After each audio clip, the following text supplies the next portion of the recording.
ओम शांति। ओम शांति भाई। ओम शांति भाई जी। ओम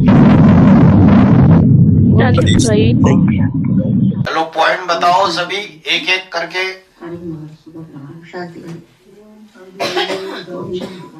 पॉइंट बताओ, पॉइंट अव्यक्तवाणी का आज का एक एक करके पॉइंट बताओ सभी।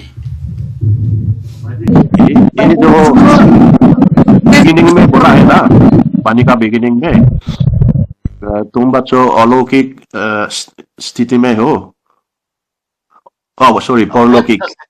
पारलौकिक तो पारलौकिक का मतलब क्या हुआ? पारलौकिक का मतलब क्या हुआ इसमें? लौकिक, पारलौकिक माना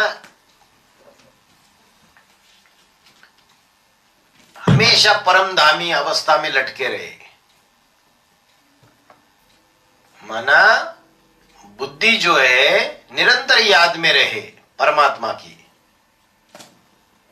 लौकिक, अलौकिक और पारलौकिक। जब कर्मातीत अवस्था बन जाएगी तो पारलौकिक अवस्था में रहेंगे, और पुरुषार्थी जीवन में अलौकिक अवस्था में रह सकते हैं। तो ये जो बताया कि अगर आप ज्ञान दे रहे हैं तो बच्चे पारलौकिक अवस्था में है, तो ये ज्ञान का बातें तो उसी टाइम मनन चिंतन में चलेगा ना? हाँ, मनन चिंतन मंथन करना ये भी याद ही है, सेकेंडरी स्टेज है याद की। अगर ज्ञान का मनन चिंतन मंथन चलता है तो अच्छे अच्छे ज्ञान के रतन बुद्धि में आते हैं, तो उससे निगेटिव संकल्प भाग जाएंगे। अच्छी बात है, शुद्ध संकल्प बनते जाएंगे, व्यर्थ बातें बुद्धि से निकल जाएगी। अच्छी बात है। जितना मनन चिंतन मंथन चलेगा उतनी धीरे धीरे आत्मिक स्थिति भी बनेगी।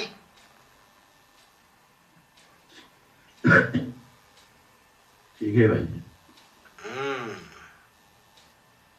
बाबा ने ऐसे बोला ओम शांति भाई जी, जो लौकिक और अलौकिक माने एक साथ में करके वो लौकिक करा देना चाहिए। अलौकिक को लौकिक एक साथ में, और परलौकिक तो अलग है, लेकिन लौकिक और अलौकिक एक हो जाएगा। मैंने अब तक लौकिक में ट्रांसफर करना चाहिए, अलौकिक को लौकिक में। दुर्गादास भाई को भेजो, वो माता आ रही है स्टेशन पे।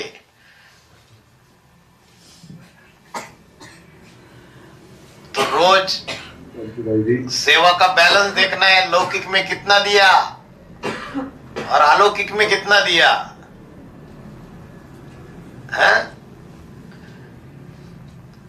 कहीं लौकिक में ज्यादा तो नहीं दिया समय, संबंध, संपर्क, और अलौकिक में कम तो नहीं दिया।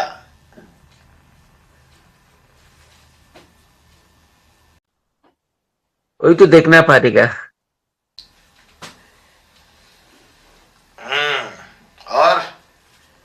और भाई जी, 3 जन्म संगम पर जो है उसके बारे में कुछ बताइए। हाँ, 3 जन्म के बारे में, 3 जन्म संगम पर, 3 जन्म के बारे में, संगम पर 3 जन्म बताइए। इसका 3 जन्म होता है, वही साथ में जा सकते हैं बाबा के। ये किसने बोला? कौन सा मुरली का पॉइंट है? संगम में 3 जन्म होने चाहिए ऐसा तो कभी बोला नहीं। किसी किसी के बाबा ने बोला 2-3 जन्म भी हो सकते। वही बाबा के साथ में जा सकता है, नहीं तो फिर उसे दूसरा जन्म लेना पड़ेगा। क्या?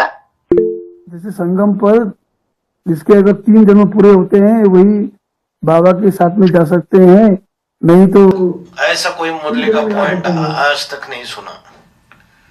आप वीसीडी नंबर बताइए, ऐसा तो कोई मुरली का पॉइंट नहीं है। हाँ, 2-3 जन्म भी ले सकते हैं ऐसा बोला है, और बोला ब्राह्मणत्व का पुरुषार्थ ऐड होता जाएगा। बाकी 3 जन्म जिन्होंने लिए वही बाबा के साथ में जा सकते हैं ऐसा कोई पॉइंट नहीं है। हाँ, बोला बाप के प्रत्यक्षता के बाद अगर कोई शरीर छोड़ देता है तो फिर वो दोबारा ज्ञान में नहीं आ सकता। फिर 2028 के बाद अगर कोई शरीर छोड़ देगा, 2028-29 के बाद फिर कैसे पुरुषार्थ कर पाएगा? और अपने जन्म के बारे में कैसे पता चलेगा भाई जी? संगम युग में जैसे आपके जन्मों का पता चले, फिर अष्टदेवों के जो परिवार के मुखिया है उनके जन्मों का पता चले, उसके आधार से उसके ग्रुप वालों का जन्मों का पता चलेगा। कनेक्शन में ना सारे एक दूसरे से। अगर राम वाली आत्मा शिवाजी, राम वाली आत्मा छत्रपति शिवाजी महाराज बनती है तो अष्टदेव उसके 8 राज्याधिकारी बनते हैं। जैसे बीच में अगर शरीर छूट जाए तो क्या होगा भाई जी? शरीर छूट जाएगा तो दोबारा जन्म लेके ज्ञान में आएंगे। 4-5 साल का बच्चा बड़ा हो जाता है तो ज्ञान उठा सकता है, बाबा ने बोला। जिसके जन्म पूरे हो चुके हैं वो तो इसी जन्म में देवता बनेंगे ना? है? जिसके जन्म पूरे होते हैं तो वो इसी जन्म से कंचन काया बन देवी देवता बनते हैं। कितने जन्म पूरे होते हैं तो क्या बोला? 84 जन्म। कितने जन्म? हाँ नहीं, जन्म जैसे जन्म पूरे हो जाएंगे तो इसी जन्म से वो इसी शरीर से जाएंगे साथ में। हाँ, इसी शरीर से कंचन काया बनेंगे। ओम शांति भाई जी। क्या कोई ऐसा समय आएगा कि बड़े बड़े वकील जो प्रसिद्ध वकील हैं वो भी बच्चों के ऊपर केस करेंगे? बच्चों के ऊपर केस करेंगे? वो तो दूसरे जो मठपंथ संप्रदाय है, जब तुम बात उठाओगे कि गीता का भगवान कृष्ण नहीं शिव शंकर भोलेनाथ है, तो वो बौखला जाएंगे जो कृष्ण के भक्त वाले हैं और केसेस करेंगे।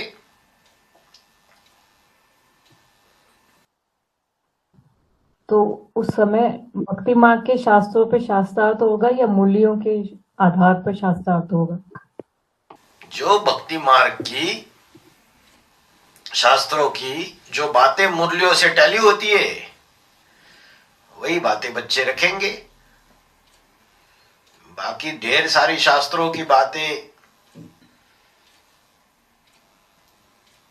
उसमें जाने की दरकार नहीं है। जो ज्ञान से टैली होता है वो बातें रखो,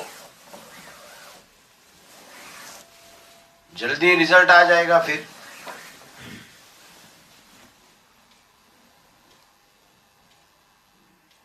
हो गया सभी का पॉइंट बता दिए। भाई जी ओम शांति। हाँ भाई जी, चैतन्य हिरण्यगर्भ के बारे में कुछ बताइए भाई। चैतन्य हिरण्यगर्भ जो उसका शरीर है, हिरण्य माना सोना। और सोना कैसे होता है? चमकीला होता है, उसकी वैल्यू भी ज्यादा होती है। बाबा ने बोला उसका जो शरीर है ऐसा आग का गोला बन जाता है, रोम रोम में ज्ञान की अग्नि, योग की अग्नि समा जाती है, तेज समा जाता है। वही चैतन्य हिरण्यगर्भ है। जब सृष्टि की शुरुआत होती है नई सृष्टि की, तो उस हिरण्यगर्भ से ही होती है। तो पहले तो जब आत्मा संपन्न बन जाती है तो उसका सूक्ष्म शरीर आग का गोला बन जाता है, वो परिवर्तित हो जाता है। और जब वो बाप के रूप में प्रत्यक्ष हो जाएगा आने वाले समय में, तो कंचन काया के रूप में स्थूल शरीर भी परिवर्तित होगा। वही फाइनली हिरण्यगर्भ होगा।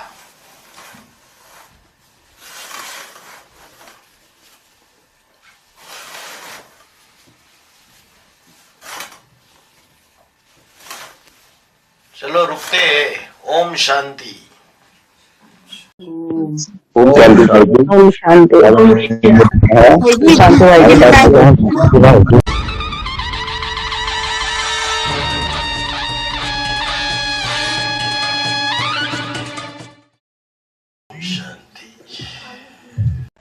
ओम शांति। ओम शांति। ओम शांति। ओम शांति भाई जी। ओम शांति। भाई जी मैं एक बात पूछ, एक छोटा प्रश्न है भाई जी। वैसे तो भगवान अद्भुत है, पर ये मनुष्यों के मन चिंतन करने में एक बात आती है कि भगवान सर्वव्यापक है, व्यापक है। अगर व्यापक है तो जैसे कि प्रिंसिपल पूरे स्कूल के कमरों में या पूरे टीचरों की ठीक ठीक जानकारी नहीं रख सकता, वैसे भी प्रधानमंत्री भी पूरी ठीक ठीक जानकारी नहीं रख सकता एक जगह व्यापक होने से। बिना सर्वव्यापक से सीसी कैमरों की जरूरत तो पड़ती होगी, या कोई दूसरे विकल्पों की जरूरत तो पड़ती होगी पूरी जानकारी लेने के लिए। परमात्मा पूरी जानकारी कैसे लेता है एक जगह बैठकर? सूर्य कैसे एक जगह बैठ के सारे विश्व को रोशनी देता है, देता है ना। तो परमात्मा शिव जो है, परम पिता शिव, वो एक तुरीय तत्व है। उसके अंदर ये सारी सृष्टि का ज्ञान समाया हुआ है। और उसका जो इस दुनिया में रिप्रेजेंटेटिव है वो है राम की आत्मा, जो संगम युग में शिव समान बन जाता है। और 84 जन्म के चक्र में उसके अंदर वो ज्ञान समाया हुआ है। तो ऑलराउंडर पाठधारी होने की वजह से इस 750-800 करोड़ की दुनिया की सारी नॉलेज उसके अंदर है। हाँ जी। तो भाई जी जब वो भगवान है और अद्भुत विषय है ये भगवान, तो वो क्यों नहीं थोड़ा सा अपने को दीनहीन लाचार क्यों दिखाता है, अपने को बेबस क्यों दिखाता है, अपने को दुनिया के सामने थोड़ी सी झलक क्यों नहीं दिखा पाता है जैसे कि होता है वैसे वो दिखा नहीं पाता है जैसे आप बोल रहे थे। भगवत गीता में बोला है, नाम प्रकाश सर्वस्य योग माया समावृत। मैं सबके सामने प्रकट नहीं हूं, योग माया से ढका हुआ हूं। अगर वो अभी साक्षात्कार कराने लगे सबको, तो फिर पढ़ाई पढ़ के आत्मा को पवित्र बनाने का अभ्यास करने की दरकार ही नहीं है। तो एक चुटकी में स्वर्ग स्थापन हो जाएगा। पाप करो और कलयुग के अंत में भगवान आएगा और एक चुटकी में स्वर्ग स्थापन करेगा। नीचे गिरने के बाद ऊपर उठने की पढ़ाई पढ़ाता है, साधारण तन में आता है, टीचर बन के पढ़ाई पढ़ाता है। और आत्माएं पुरुषार्थ करती है। भाई जी अगर भगवान सूर्य तारे चंद्रमा को बना सकता है, इतने बड़े ग्रह उपग्रह बना, किसने बोला सूरज तारे चंद्रमा को भगवान ने बनाया? अरे ये तो आदि अनादि है, बाबा ने बोला। वो नहीं बनाता है। आत्मा भी आदि अनादि है और प्रकृति के पांच तत्व भी आदि अनादि है। वो थोड़ी बनाता है सूरज चांद सितारे को। वो तो आत्मा का ज्ञान देता है आके। ये तो जड़ तत्व है, कोई चैतन्य तत्व थोड़ी है। सूरज चांद सितारे उनके चैतन्य जो रिप्रेजेंटेटिव है यहाँ बैठे हैं बीज रूपी ब्राह्मणों की दुनिया में। वो तो मुसलमान लोग बोलते हैं कि अल्लाह मियां ने चांद बनाया, अल्लाह मियां ने सूरज बनाया।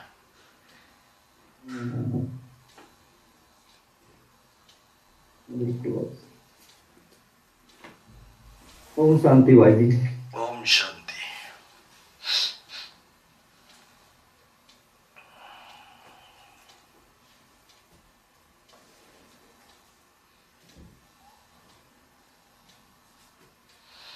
ठीक है, रुकते।